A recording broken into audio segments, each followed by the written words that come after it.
In 1590, an English governor rowed ashore to find his daughter, his granddaughter, and 113 other colonists gone without a trace, no bodies, no graves, no signs of struggle. He had been trying to get back to them for 3 years. He would spend the rest of his life trying to understand what happened. He never found out. It begins in 1587, on the outer banks of what is now North Carolina. A group of 115 English settlers, sent by Sir Walter Raleigh, arrived on Roanoke Island to establish the first permanent English settlement in the Americas. This was not a scouting party or a military garrison. It was a civilian colony, families, craftsmen, and farmers, including pregnant women and children. Their governor was a man named John White, and the colony carried with it the full weight of England's imperial ambitions in the New World. Almost immediately, the colony ran into trouble.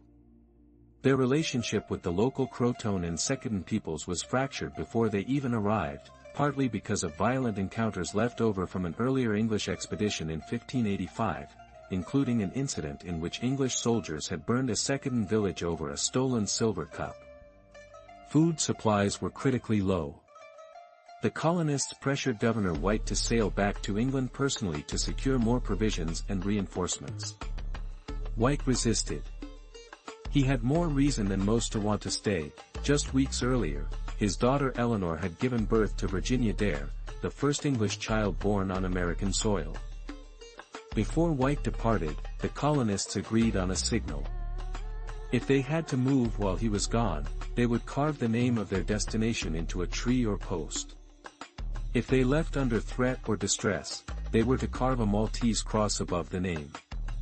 With that plan in place, White sailed back to England in late 1587, fully expecting to return within months. What followed instead was one of history's most catastrophic delays, and it began the moment his ship reached home. White arrived in England to find the entire nation mobilizing for war. The Spanish Armada was bearing down, and Queen Elizabeth I issued orders commandeering all available vessels for the defense of the realm. Every ship White tried to procure for a return voyage was seized or blocked. He did manage to get 2 small pinnaces released, but those ships were attacked by Spanish privateers in the English Channel and forced to turn back. White was stranded, utterly helpless, while his daughter, his granddaughter, and over 100 colonists waded across the Atlantic. The ocean had effectively closed.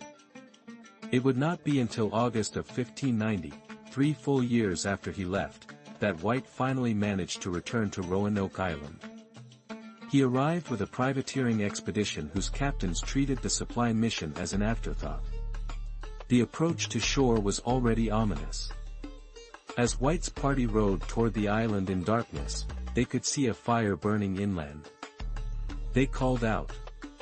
They blew trumpets. They sang familiar English songs hoping someone would hear. No one answered. When morning came, they found the island silent. The settlement had not been destroyed.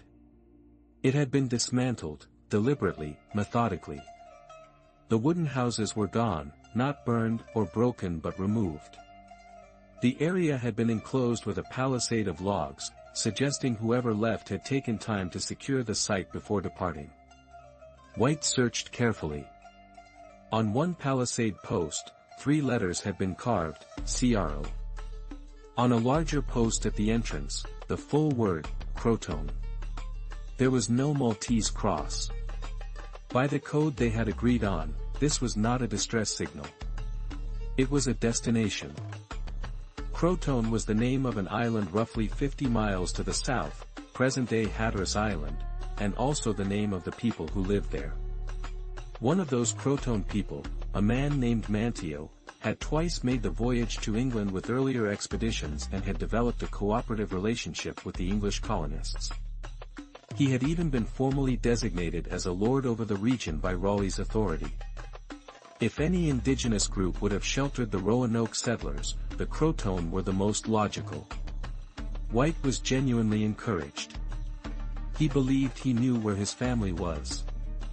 What happened next is almost unbearable. White never reached Croton Island. A storm was building as his party rowed back to the ships. The captains, focused on their privateering schedule and alarmed by the weather, refused to sail south. One anchor was lost in the storm. Then a second. With anchors gone, navigating the shallow sounds around Croton Island was deemed too dangerous. The captains turned the fleet toward the Caribbean, and eventually toward England. John White was carried away from the last known clue to his family, and he would never return to America again. White died sometime around 1593. His last surviving letter, written to the historian Richard Hakluyt, is one of the most quietly devastating documents in early American history. In it, he commended the fate of the colonists, his daughter Eleanor, his granddaughter Virginia, to, in his own words, the merciful help of the Almighty. That is as close to closure as he ever got. A grandfather writing a few measured sentences of exhausted resignation, not because he had answers, but because he had finally run out of ways to keep looking. The most widely accepted theory among historians today is that the colonists, facing starvation and with no rescue coming, voluntarily integrated with the Croton and possibly other neighboring peoples. This is not proven, but there are reasons to take it seriously. Several early 17th century English explorers reported encountering inland tribes whose members had notably lighter eyes, used some English words, and claimed English ancestry, though these accounts are fragmentary and difficult to verify. The Lumbee people of North Carolina maintain an oral tradition connecting their ancestors to the Roanoke colonists, a claim that remains a matter of ongoing historical and anthropological discussion rather than settled consensus. A second serious theory involves the colony splitting in two. In 2012, researchers from the First Colony Foundation re-examined a map drawn by John White himself, held at the British Museum, using light filtering techniques. They found a patch covering a previously hidden symbol, a four-pointed star shape, the same marker White used elsewhere on the map to indicate a fort. The hidden mark sits at a location called Metaquem, roughly 50 miles inland near the Chowan River.